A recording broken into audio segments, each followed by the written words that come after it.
welcome back to another edition of Crush House Cappers. This is the Independence Day edition. It's July 4th weekend. Happy holiday, happy July 4th to all of you. I hope you appreciate the greatest nation in the history of the world ever blessed by God. Love to be here on July 4th. I'm not in my usual spot, as you can see. I'm in Park City, Utah. Beautiful, beautiful place with what many call the greatest small town July 4th parade in America. And as soon as I'm done rapping, I'm going to head to that parade. So let's get it done. This is the show for sports gamblers. And it doesn't matter what kind of sports gambler you are. If you're an amateur, if you're the first bet of your life, if you're a long-time bettor, if you're a small bettor, if you're a high roller betting $50,000 a game, only one thing matters when you bet: winning. And this show gives you the winning edge. Welcome to Crush House Cappers.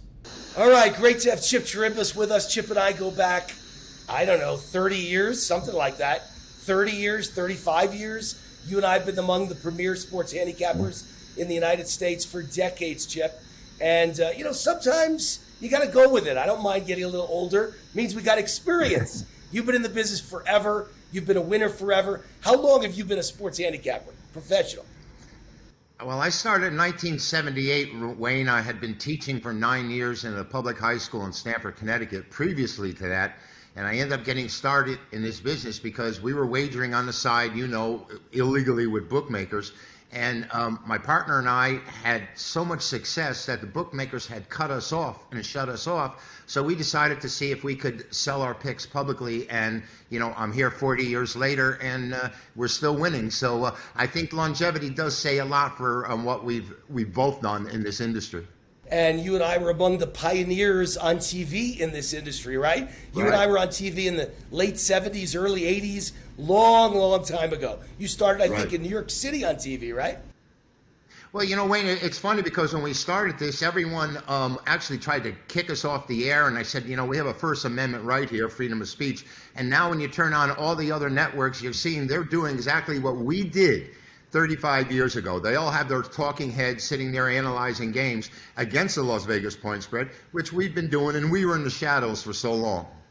What's your strategy all these years? I ask that for the people at home watching. I certainly know for 30 years there's two guys I know of in all of America who are like twins. You and I are both contrarian handicappers. I know of no other handicapper in the country who does what we do. But explain to the public out there what it is that's created all your success. Because, by the way, when I look at leaderboards on sports handicapping websites all across the World Wide Web, all across the internet, what do I see? Top of every leaderboard: Chip Chirimbes, Chip Chirimbes, Chip Chirimbes. How do you do it? Well, when we first started, my thoughts, I'd look at an anomaly on the point spread, and I say, the bookmaker hasn't made a mistake here. He's not in this business to let you quit your job and make a living by his mistakes. And I started calling my business the A play, which singled out the single strongest game on the board each and every day. And contrarian philosophy, as you have as well, I look to play against mostly the public money and the public sentiment. But beforehand, I know when we discuss things, we look at lines that seem out of the ordinary, that look very inviting. Why would the bookmaker give you something that for nothing? And I think that's pretty much how my success has been bred all these years, is that continuously having the discipline to play. You call it the don't make sense game, and I understand that completely, because when you look at a number that's so out of whack, you may have a team that's lost 4 in a row and all of a sudden they're favored on the road, and that just doesn't compute. So that's pretty much how we got going here, and sometimes it's very difficult to continue on with that strategy, as no one wins every single day, Wayne. Even the public has their days in the sun, and you just have to be able to have the discipline and stay with it. And I want to expand out a little bit, because Chip just said that you look at a line that makes no sense, but you didn't explain. You and I, Chip, are on the opposite side. In other words, a team that's lost 4 in a row shows up as a 3-point favorite over the division leader. The entire betting world, every person out there in the masses, is going to take the division leader getting points and not the team that's lost 4 in a row giving points. You and I will bet the house on the team that's laying points with an 0-5 record, because it doesn't make sense. Now let me explain, I think, why it works, and see if you agree. Because you've got value with the team nobody wants. If nobody wants them, the point spread's going to move in your direction. And the team that lost 4 in a row has been ripped in the media so badly 4 weeks in a row. Their own wife and their own girlfriend, wife or girlfriend, or both, hates them and thinks they stink. And they've got a lot to prove to the media, to the public, to the bettors, to their fans, to their wives and girlfriends, to their children. I like guys who are motivated because they're on a losing streak. Is that kind of the philosophy you use? No, absolutely. And you know, Wayne, so many of our counterparts and people we know, they make their own line for the game. And when they see a line that's like 3.5, 4 points off, they go, oh, they're going to jump on this game. And I said, you don't understand that you don't know more than the bookmaker. Your line is wrong, not the bookmaker's line. And they're sitting interpreting, oh, I have value, like you said, on this line because the line is only 1.5 and they expect it to lay 4. And I'm saying, no, buddy, you're looking at it the wrong way. You got to come on the backside and take the 1.5. So it's a very difficult thing to interpret. And I think you have to have a great feel or instinct for what's going on. Like you said, when all the media is pounding and they've quit on a team and they say they're no good, these guys are professionals. Even a college player, some of them are professionals, and they come up big when they're least expected. Well, the college players are professionals. They collect suitcases of money under the table, but maybe never have to do that again, right? Now they're allowed to get endorsement deals, so hopefully those days are done. Well, now they can do it out in the open because instead of bribing somebody, said, okay, I get his picture, sell him on my car lot, and he's got $100,000 for his image. So I don't know. I think you're opening a Pandora's box here, Wayne. I think that the money is going to become even more prevalent and more obvious, and the big-time schools and big names are going to get the big players. Well, too late. Supreme Court ruled. So now forevermore, players are going to get paid. They're going to take the wheelbarrow and pull it up to the bank. It's going to be big money. So last question would be this weekend, NBA playoffs. Thoughts? Well, we have this Milwaukee-Atlanta series where injuries are taking over the storyline with the top players on both sides down. Giannis is down for Milwaukee and Young is down for Atlanta. But it looks like the home court is prevailing here. Atlanta's been outrageous at home on the year against the point spread and straight up, 21-16, and that's a huge number. And they're coming off a beating at Milwaukee, and both of us sort of like when a team gets humiliated and a team gets beat that badly in one game, next time out we look for them to rebound. And I pretty much anticipate this here, but I'm really concerned, Wayne, because I'm sure that there's going to be plenty of public action following this and following what we call the zigzag theory, playing against the team that got beat the day before in the playoffs, returning home. So I'm expecting a lot of the public action to be on Atlanta, and I won't be surprised if I end up on them as well because of the trends which are so dominating in this series. And for both clubs, Milwaukee 18-27 against the points in their last 45 on the road, and that's not very good even for a championship caliber team. One of the contradictions and headaches you and I face, because I've always loved the zigzag theory. Guess what? I used it for 20 years in the NBA. Every time a team loses by 15, 20 points, gets blown out, I'm on the other side. And usually the public was against me 70%. Now the public is with us on those games, and you have to have the courage to take the public side because it caught up and they all figured it out. So sometimes they catch up to guys like you and me, but we had a 20-year uninterrupted run with that, so not too bad. Let me finish up with the NFL. It's only 2 months away. It's only 1 month if you count the preseason, but we're 2 months away from the start of the NFL season, regular season. Any picks for the NFL futures on who you think will win the Super Bowl? Some good value there?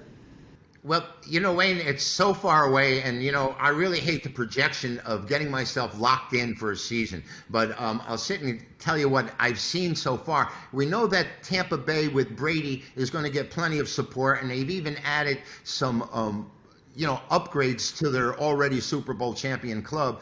You have Brady there, and certainly everyone's waiting for him to slip, and it just doesn't seem to happen. He had a little slow start last year. And, of course, you have Kansas City with Mahomes. But they've been beset with a lot of injury and defections in the last season. So I'm ruling out the Chiefs, and I really do hate coming back with Tampa Bay, a team like that. I think the surprising dark horse that we have to look out for, and I think you agree with me here, is the Buffalo Bills. This Josh Allen has matured back there. When he came out of Wyoming, I know I had seen him play against UNLV in Las Vegas, and I wasn't impressed his junior year. I thought he was inconsistent. He could throw the ball through a car wash without getting it wet. I mean, he's got a really strong arm, which is really great for him to be able to be in Buffalo, where inclement weather will affect quarterback play.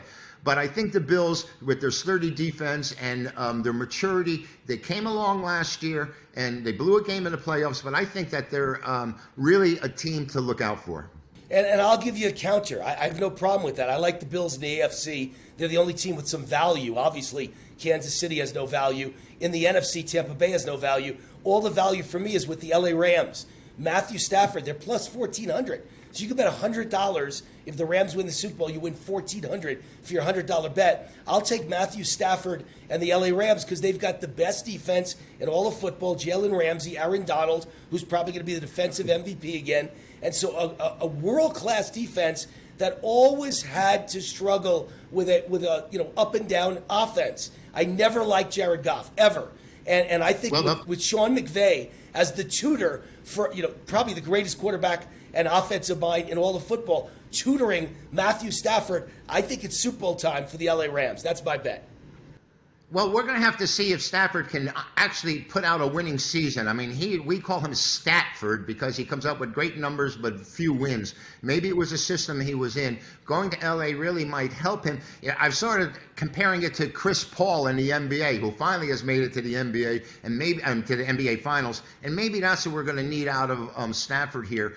But the LA Rams had the most formidable defense in the NFL last year, Wayne. So I can really see your point here. And if Stafford can come to play anywhere, it looks like the Rams can be a force in the NFC. By the way, I'll give you a great stat. The last time Matthew Stafford had a 1,000-yard rusher behind him to take even a little pressure off him with the Detroit Lions was 2013. Reggie Bush had 1,000 yards in 2013. That was 8 years ago. So now he's got, Cam Akins. He's got a great running back who's a workhorse, and you can't take your eyes off Akins, so you can't just sit there waiting for the pass. It's a whole new ball game. All the pressure is not on the shoulders of Matthew Stafford.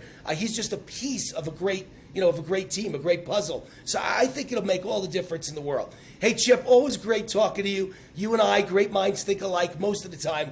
When I compare our picks, we're probably on the same side about 70, 80% of the time. Yeah. So I wish you a great season because that means I'll have a great season. Great to have you on the show. Thank you, Wayne. Same to you, buddy. Good luck. Thank you. Bye-bye.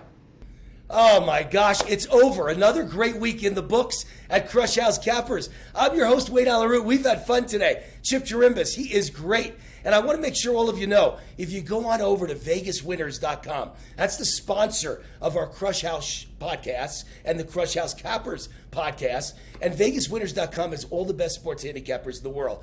And everything is free, including my picks. All the best point spread winners in America are free. All you do is register, and the rest is on us. Free to you at Crush House Cappers. Unlock it all at VegasWinners.com. You know what else you get there? We got free podcasts. We've got articles. We've got point spread winners. We've got odds. We've got scores. We've got free trips to Vegas where you can hang out with me and all the other handicappers, have dinner, break bread, watch a great game together like Monday Night Football. All kinds of free trips are available as awards at VegasWinners.com. Have yourself a great week. Happy July 4th. Happy holiday. God bless America. We'll see you next week.